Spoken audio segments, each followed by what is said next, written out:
Issue मेरे साथ discuss किया था, तो मैं चाहती हूँ कि हमारी ऑडियंस के सामने भी वो इशू रखा जाए, क्योंकि उसको लेके यूथ बहुत डायलेमा में रहता है। तो माजिद साहब, मैं चाहती हूँ कि जो आप इशू बताना चाहते थे मुझे, जिस आप बहुत कंसर्न थे उस इशू को लेके, तो वो इशू क्या है, आप पहले वो बताइए, फिर हम उसके ऊपर डिस्कशन करेंगे।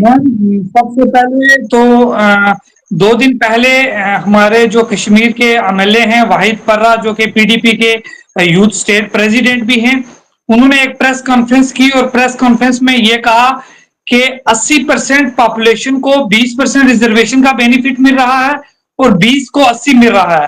वो 20 हमें बता रहे हैं कि राजौरी पुंछ के जो गुज्जर और पहाड़ी लोग हैं उनको जो है 20% जो है उनको 80% फायदा मिल रहा है। मैं उनको बताना चाहता हूं, हमें 20 मिल रहा है, आपको 80 आपको मिल रहा है, क्योंकि आरबीए में भी आप लोग आते हो, ईडब्ल्यूएस में भी आप लोग आते हो।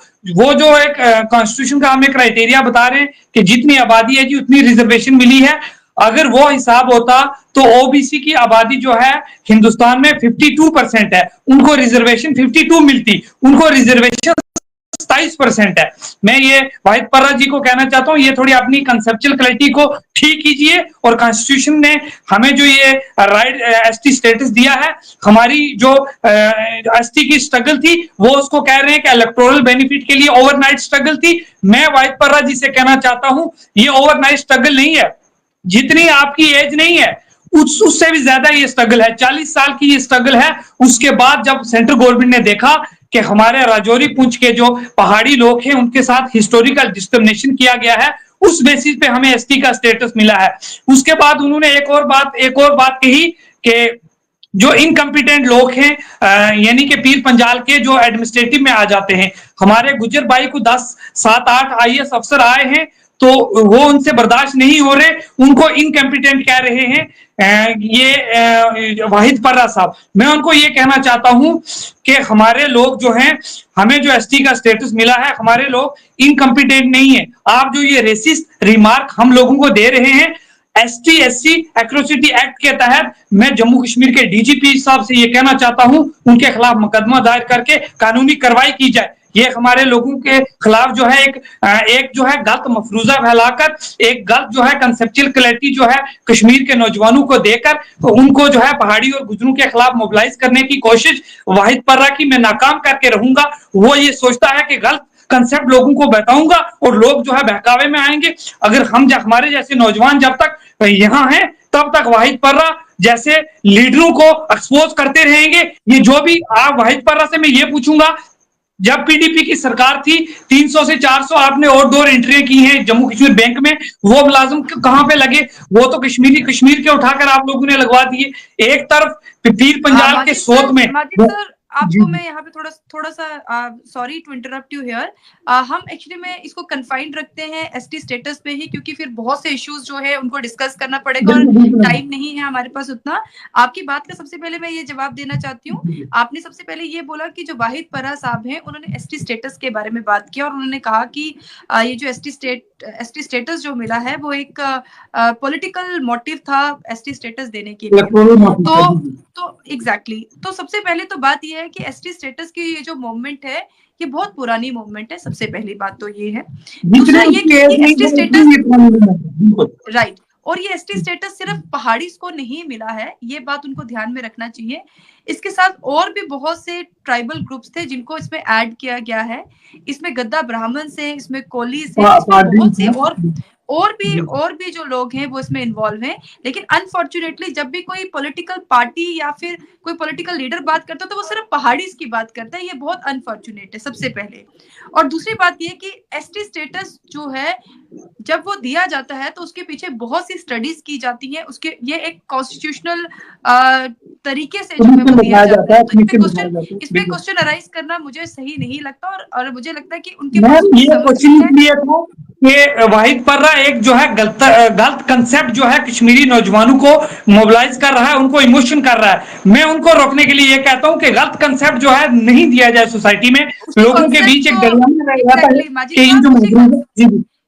उसी कॉन्सेप्ट को हम क्लियर कर देते हैं। टुडेस पहाड़ी जो है वो एक नॉन पॉलिटिकल ग्रुप है। हम किसी लीडर की बात को यहाँ पे डिस्कस करके अपने इस ग्रुप की जो गरिमा है उसको खराब नहीं करेंगे, लेकिन हम ये बात जरूर कहेंगे कि ये बहुत जरूरी है कि ये जो पॉलिटिकल बातें होती है इसका एक नैरेटिव जरूर सामने आए। और मैं आपका अप्रिशिएट करती हूँ कि आप यूथ लीडर हैं और आपने इस चीज को बहुत अच्छे से एड्रेस किया कि उन्होंने गलत बात बोली। हाँ, बिल्कुल उन्होंने गलत बोली।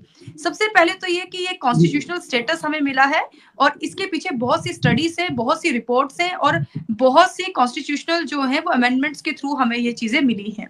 दूसरी बात जो आपने बोला कि इनकम्पिटेंट ऑफिसर्स की बात की है, तो दैट मीन्स कि जो वाहिद परा साहब हैं वो यूपीएससी को चैलेंज कर रहे हैं, क्योंकि ये आईएएस ऑफिसर जो बन के आए हैं इनको अपॉइंट यहाँ पे किसी गवर्नमेंट ने नहीं किया, इसको एक कॉन्स्टिट्यूशनल बॉडी यानी यूपीएससी ने इनको अपॉइंट किया है। और अगर ऐसी इतने बड़ी इंस्टीट्यूशन को अगर वो चैलेंज करते हैं तो उसका आंसर फिर उनको सुप्रीम कोर्ट में देना पड़ेगा, क्योंकि इतने बड़े कॉन्स्टिट्यूशनल बॉडी को आप ऐसे चैलेंज नहीं कर सकते।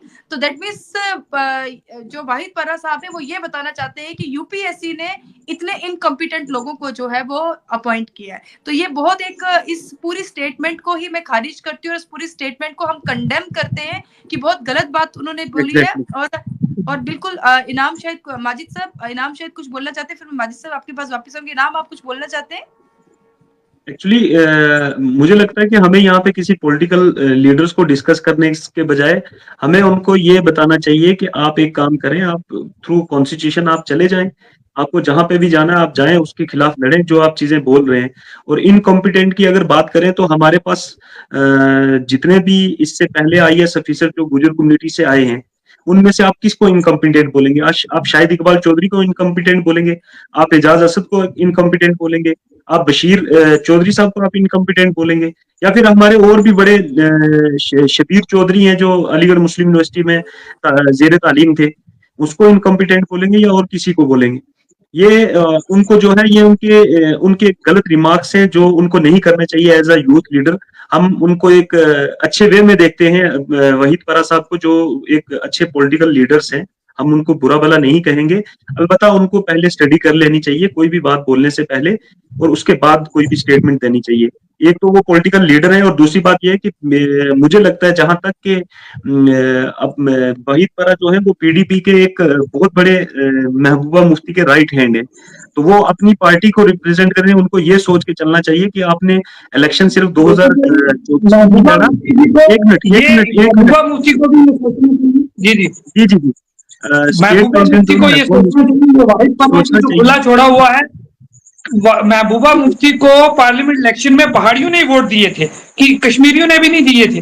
तो हमारे खिलाफ इस तरीके के अगर ये डिलेमा स्टार्ट करेंगे तो हम उसका रिप्लाई देने में सक्षम है और हमेशा इन चीजों का जवाब हम देते रहेंगे।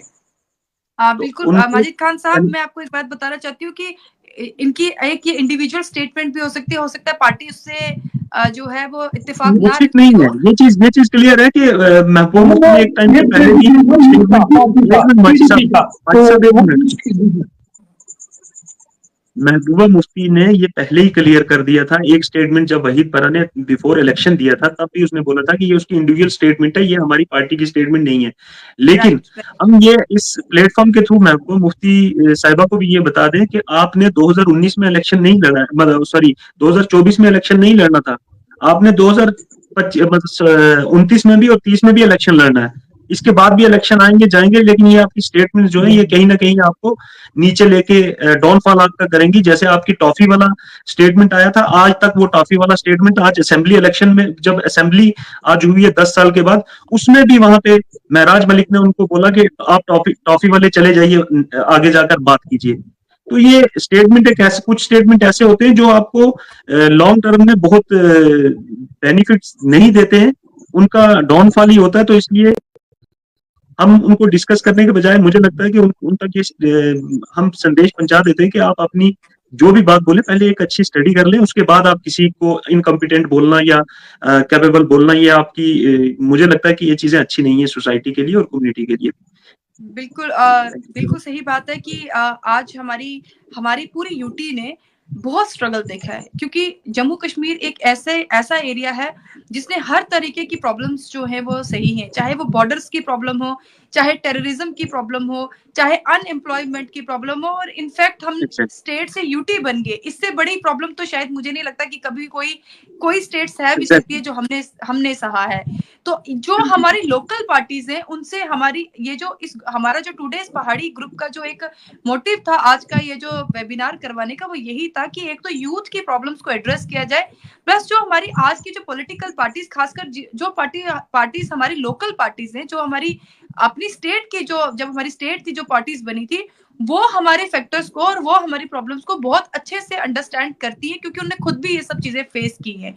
तो अब इलेक्शंस हो चुके हैं, तो मैं चाहती हूँ कि सारी पार्टीज इस इलेक्शन के फेज से बाहर आए और मिल के हमारी यूटी की डेवलपमेंट और खासकर यूथ के पोटेंशियल को यूटिलाइज करें, क्योंकि अगर ये यूथ आज अगर इनको चैनलाइज नहीं किया गया तो ये हमारी यूटी के ऊपर एक बहुत बड़ी लाइबिलिटी बन सकते हैं। तो मेरे हिसाब से ये एक राइट टाइम है कि हमारी पॉलिटिकल पार्टीज को बढ़ चढ़ के आगे आना चाहिए, हमें सपोर्ट करना चाहिए, यूथ के कॉज को जो है वो कंसिडर करना चाहिए।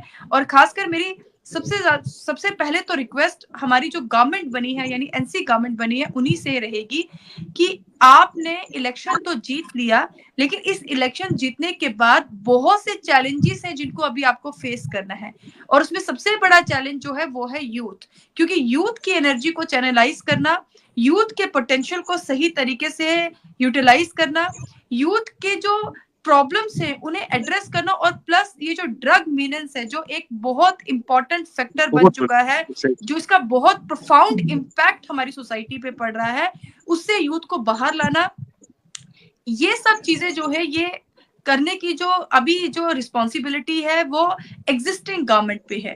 अब हम सेंट्रल गवर्नमेंट से बात नहीं करेंगे, अब हम अपनी यूटी गवर्नमेंट से बात करेंगे कि इस तरीके की चैलेंजेस को आज हम फेस कर रहे हैं, और आपकी रिस्पॉन्सिबिलिटी बनती है कि आप इन चैलेंजेस से हमें बाहर निकालिए, एक राह दिखाइए, एक डिसीजन मेकिंग कीजिए। और जहां तक बात रही हमारे 3 खित्तों की, जहां तक पीर पंजाल रही या कश्मीर है या फिर चनाब वैली है, चीफ मिनिस्टर की नजर में ये सब इक्वल होने चाहिए, और बाकी पार्टीज क्या बोलती हैं, बाकी लीडर्स क्या बोलते हैं, उसके बीच में हम नहीं जाना चाहते। पर सिर्फ जो एनसी गवर्नमेंट है जिनको लीड कर रहे हैं चीफ मिनिस्टर उमर अब्दुल्ला, मेरी उनसे एक रिक्वेस्ट रहेगी कि अगर वो इस वेबिनार को सुन सक रहे हैं या उन तक हमारी बात पहुंच रही है, तो हम आपसे रिक्वेस्ट करते हैं कि आप जल्द से जल्द पहाड़ी डेलीगेशन को एक न्योता दीजिए, आप हमें वेलकम कीजिए, ताकि हम आपके पास आके अपने इश्यूज को जो है वो एड्रेस करवा सके और अपने ग्रीवियंसेस को आपके पास पहुंचा सके, और जनरली जो यूथ है उनकी प्रॉब्लम्स को आप सॉल्व करें। यही हमारा मकसद था